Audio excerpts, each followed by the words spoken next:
পঞ্চগড়ে ভারতীয় সীমান্তরক্ষী বাহিনী বিএসএফ এর গুলিতে আল আমিন নামে এক বাংলাদেশি যুবক নিহত হয়েছেন। শনিবার ভোরের দিকে নীলফামারী ৫৬ বিজিবি ব্যাটালিয়নের আওতাধীন পঞ্চগড় উপজেলা সদরের অমরখাড়া ইউনিয়নের ভিতরগড় এলাকায় মেইন পিলার ৭৪৪ এর ৭ নং সাব পিলারে এ ঘটনা ঘটে।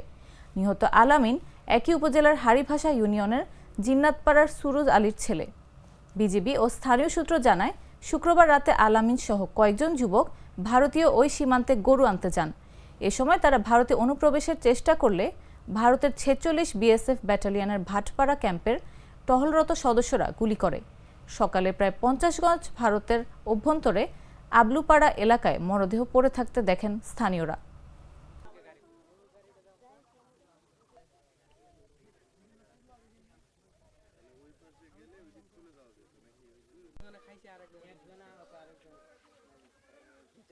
বুঝবা লাগবে যেহেতু কহে যায় অযথা